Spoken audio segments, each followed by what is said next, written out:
58वां अध्याय भगवान श्री कृष्ण के अनन्य विवाह की कथा। श्री सुखदेव जी कहते हैं, परीक्षित, अब पांडवों का पता चल गया था कि लक्षा भवन में जले नहीं है।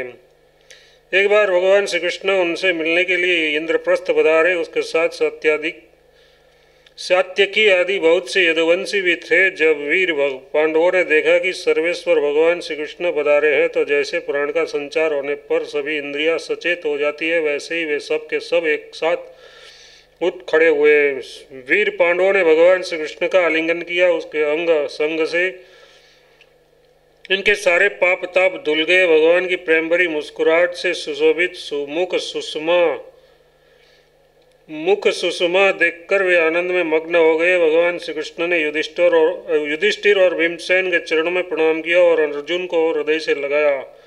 नकुल और सहदेव ने भगवान के चरणों की वंदना की। जब भगवान श्री कृष्ण श्रेष्ठ सिंहासन पर विराजमान हो गए तब परम सुंदरी श्यामवर्णा द्रौपदी, जो नव विवाहिता होने के कारण तनिक लज्जा रही थी, धीरे धीरे भगवान श्री कृष्ण के पास आई और उन्हें प्रणाम किया। पांडवों ने भगवान श्री कृष्ण के समान ही वीर सात्यकी का भी स्वागत सत्कार और अभिनंदन वंदन किया। वे एक आसन पर बैठ गए। दूसरे यदुवंशियों का भी यथा योग्य सत्कार किया गया था। वे भी श्री कृष्ण के चारों ओर आसनों पर बैठ गए। इसके बाद भगवान श्री कृष्ण अपनी फुआ कुंती के पास गए और उसके चरणों में प्रणाम किया। कुंती जी ने अत्यंत स्नेहवश उन्हें अपने हृदय से लगा लिया।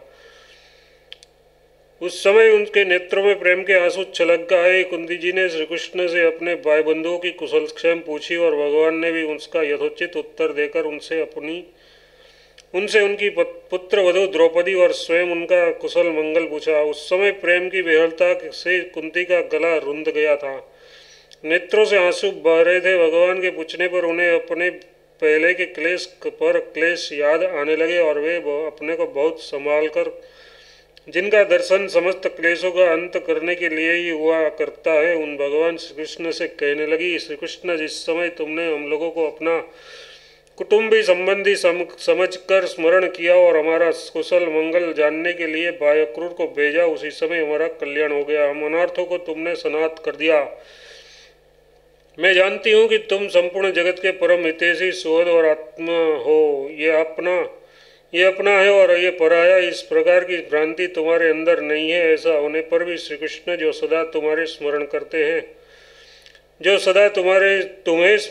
हैं, उसके हृदय में आकर तुम बैठ जाते हो और उनकी क्लेश परंपरा को सदा के लिए मिटा देते हो। युधिष्ठिर जी ने कहा, सर्वेश्वर श्री कृष्ण, हमें इस बात का पता नहीं है कि हमने अपने पूर्व जन्मों में या इस जन्म में कौन सा कल्याण साधन किया है। आपका दर्शन बड़े बड़े योगेश्वर भी बड़ी कठिनता से प्राप्त कर पाते हैं और हम कुबुद्धियों को घर बैठे ही आपके दर्शन हो रहे हैं।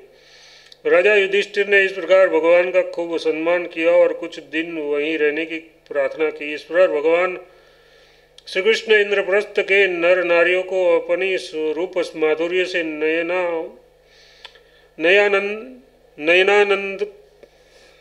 नयानंद का दान करते हुए बरसात के 4 महीनों तक सुखपूर्वक वहीं रहे। परीक्षित, एक बार वीर शिरोमणि अर्जुन ने गांडीव धनुष और अक्षय बाण वाले 2 तरकस लिए तथा भगवान श्री कृष्ण के साथ कवच पहनकर अपने उस रथ पर सवार हुए जिस पर वानर चिन्ह से चिन्हित ध्वजा लगी हुई थी।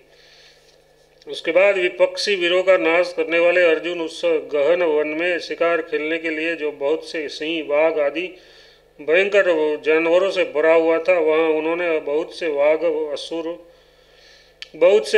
सुअर, भैंसे, काले हरिण, सरभ, गवय, नीलापन लिए हुए भूरे रंग का एक बड़ा हिरण, गेंडे, हरिण, खरगोश और सल्लख, शाही आदि पशुओं पर अपने बाणों का निशाना लगाया। उनमें से जो यज्ञ के योग्य थे उन्हें सेवकगण पर्व का समय जानकर राजा युधिष्ठिर के पास ले गए। अर्जुन शिकार खेलते खेलते थक गए थे। अब वे प्यास लगने पर यमुना जी के किनारे गए। भगवान श्री कृष्ण और अर्जुन दोनों महारथियों ने यमुना जी में हाथ पैर धोकर उनका निर्मल जल पिया और देखा कि वो एक परम सुंदरी कन्या वहाँ तपस्या कर रही है। उस श्रेष्ठ सुंदरी की जंघा, दांत और मुख अत्यंत सुंदर थे। अपने प्रिय मित्र श्री कृष्ण के भेजने पर अर्जुन ने उसके पास जाकर पूछा, सुंदरी तुम कौन हो, किसकी पुत्री हो, कहाँ से आई हो और क्या करना चाहती हो। मैं ऐसा समझता हूँ कि तुम अपने योग्य पति चाह रही हो। ये कल्याणी, हे कल्याणी, तुम अपनी सारी बातें बताओ। कालिंदी ने कहा, मैं भगवान सूर्यदेव की पुत्री हूँ। मैं सर्वश्रेष्ठ वरदानी भगवान विष्णु को पति के रूप में प्राप्त करना चाहती हूँ और इसीलिए ये कठोर तपस्या कर रही हूँ। वीर अर्जुन, मैं लक्ष्मी के परम आश्रय भगवान को छोड़कर और किसी को अपना पति नहीं बना सकती। अनाथों के एकमात्र सहारे प्रेम वितरण करने वाले भगवान श्री कृष्ण मुझ पर प्रसन्न हो। मेरा नाम है कालिंदी। यमुना जल में मेरे पिता सूर्य ने मेरे लिए एक भवन भी बनवा दिया है, उसी में मैं रहती हूँ और जब तक भगवान का दर्शन न होगा मैं यहीं रहूंगी। अर्जुन ने जाकर भगवान श्री कृष्ण से सारी बातें कही। वे तो पहले से ही वह सब कुछ जानते थे।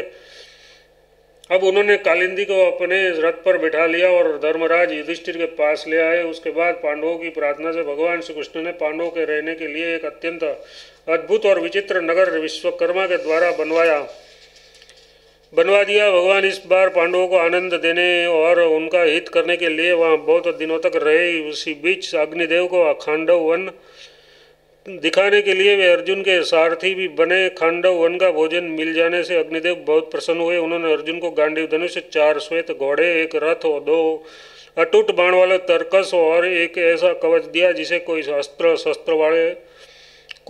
शस्त्रधारी भेद न सके। खांडव दाह के समय अर्जुन ने मैदानों को जलाने से बचा लिया था, इसलिए उसने अर्जुन से मित्रता करके उसके लिए एक परम अद्भुत सभा बना दी। उस सभा में दुर्योधन को जल में स्थल और स्थल में जल का भ्रम हो गया था।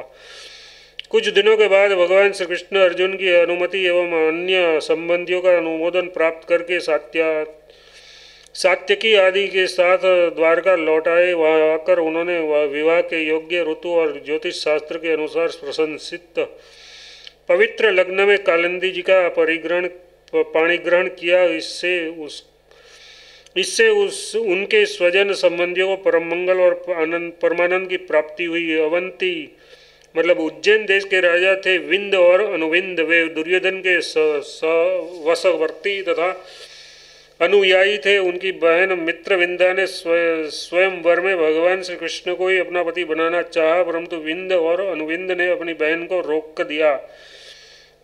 परीक्षित मित्रविंदा श्री कृष्ण की पुआ राजादी देवी की कन्या थी। भगवान श्री कृष्ण राजाओं की भरी सभा में उसे बलपूर्वक कर ले गए। सब लोग अपना सा मुंह किए देखते ही रह गए। परीक्षित कौशल देश के राजा थे नग्नजित। वे अत्यंत धार्मिक थे। उनकी परम सुंदरी कन्या का नाम था सत्या। नग्नजित की पुत्री होने के वह नाग्रजिति भी कहलाती है। परीक्षित राजा की प्रतिज्ञा के अनुसार सात दुदांत बैलों पर विजय प्राप्त न कर सकने के कारण कोई राजा उस कन्या से विवाह न कर सके, क्योंकि उसके सिंग बड़े तीखे थे और वे बैल किसी वीर पुरुष की गंध भी नहीं सह सकते थे।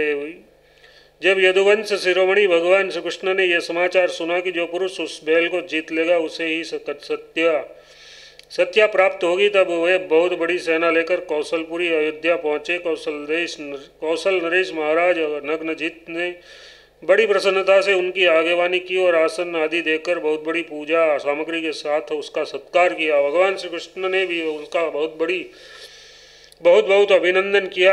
राजा नग्नजित की कन्या सत्या ने देखा कि मेरे चित्त अभिलिषित भ्रमण भगवान श्री कृष्ण यहाँ पधारे हैं, तब उसके मन ही मन ये अभिलाषा की कि यदि मैंने व्रत नियम आदि का पालन करके इन्हीं का चिंतन किया है तो यही मेरे पति हो और मेरी विशुद्ध लालसा को पूर्ण करे। नाग्रजित सत्या मन ही मन सोचने लगी, भगवती लक्ष्मी, ब्रह्मा, शंकर और बड़े बड़े लोकपाल जिनके पद पंकज का पराग अपने सिर पर धारण करते हैं और जिन प्रभु ने अपनी बनाई हुई मर्यादा का पालन करने के लिए ही समय समय पर अनेकों लीला अवतार ग्रहण किए हैं, वे प्रभु मेरे किस धर्म व्रत अथवा नियम से प्रसन्न होंगे। वे तो केवल अपनी कृपा से ही प्रसन्न हो सकते हैं। परीक्षित राजा नग्रजित ने भगवान श्री कृष्ण की विधिपूर्वक अर्चा पूजा करके वह प्रार्थना की, जगत के एकमात्र स्वामी नारायण, आप अपने स्वरूपभूत आनंद से ही परिपूर्ण है और मैं हूँ एक तुच्छ मनुष्य, मैं आपकी क्या सेवा करूँ। श्री सुखदेव जी कहते हैं, परीक्षित राजा नग्रजित का दिया हुआ आसन पूजा आदि सत्कार करके भगवान श्री कृष्ण बहुत संतुष्ट हुए। उन्होंने मुस्कुराते हुए मेघ के समान गंभीर वाणी से कहा, भगवान श्री कृष्ण ने कहा, राजन, जो क्षत्रिय अपने धर्म में स्थित है उसका कुछ भी मांगना उचित नहीं। धर्मज्ञ विद्वानों ने उसके इस कर्म की निंदा की है। फिर भी मैं आपसे सौहर्द का, प्रेम का संबंध स्थापित करने के लिए आपकी कन्या चाहता हूँ। हमारे यहाँ इसके बदले में कुछ शुल्क देने की प्रथा नहीं है। राजा नग्रजित ने कहा, प्रभु, आप समस्त गुणों के धाम है, एकमात्र आश्रय है। आपके वक्षस्थल पर भगवती लक्ष्मी नित्य निरंतर निवास करती है। आपसे बढ़कर कन्या के लिए अभिष्ट वर भला और कौन हो सकता है। परंतु यदुवंशी शिरोमणि, हमने पहले से ही इस विषय में प्रण कर लिया है कि कन्या के लिए कौन सा वर उपयुक्त है, उसका बल पौरुष कैसा है इत्यादि बातें जानने के लिए ही ऐसा किया गया है। वीर श्रेष्ठ श्री कृष्ण, हमारे ये सातों बैल किसी के वश में न आने वाले और बिना सधाए हुए हैं। उन्होंने बहुत से राजकुमारों के अंगों को खंडित करके उनका उत्साह तोड़ दिया है। श्री कृष्ण, यदि उन्हें आप ही नाथ ले, अपने वश में कर ले, तो लक्ष्मीपते आप ही हमारी कन्या के लिए अभिष्ट वर होंगे। भगवान श्री कृष्ण ने राजा नग्रजित का ऐसा प्रण सुनकर कमर में फेंट कस ली और उसके साथ रूप धारण कर खेल खेल में ही उन बैलों को नाथ लिया। इसके बैलों का गमन चूर हो गया और उसका बल पौरुष भी जाता रहा।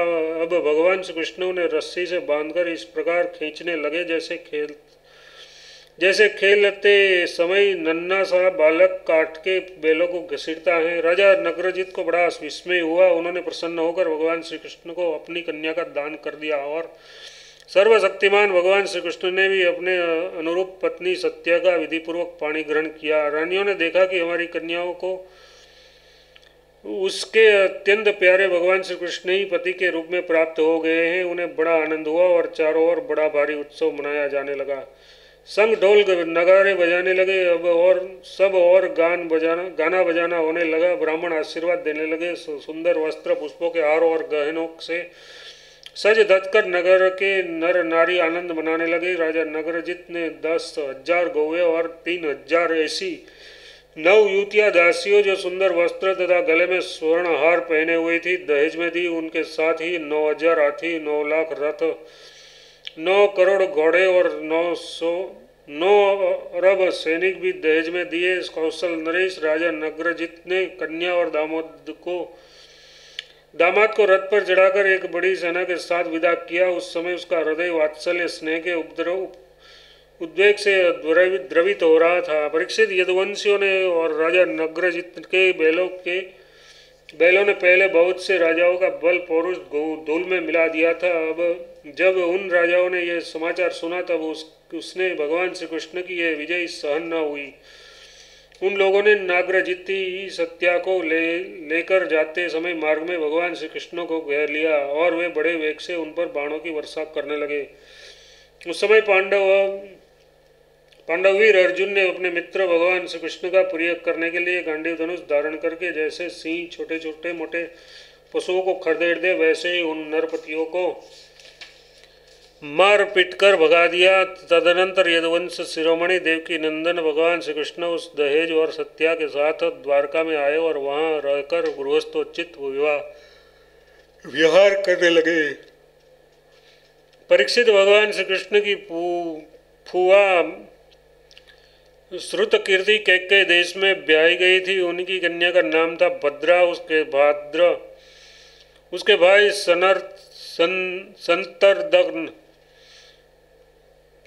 संतदर्न आदि से उसे स्वयं ही भगवान श्री कृष्ण को दे दिया और उन्होंने उसका पाणिग्रहण किया। मद्र देश के राजा की एक कन्या थी लक्ष्मणा। वह अत्यंत सुलक्षणा थी। जैसे गरुड़ ने स्वर्ग से अमृत का हरण किया था, वैसे ही भगवान श्री कृष्ण ने स्वयंवर में अकेले ही उसे हर लिया। परीक्षित, इस प्रकार भगवान श्री कृष्ण की और भी सहस्त्रों स्त्रियां थी। उन परम सुंदरियों को भी वे भमासुर को मारकर उसके बंदी गृह से छुड़ा लाए थे।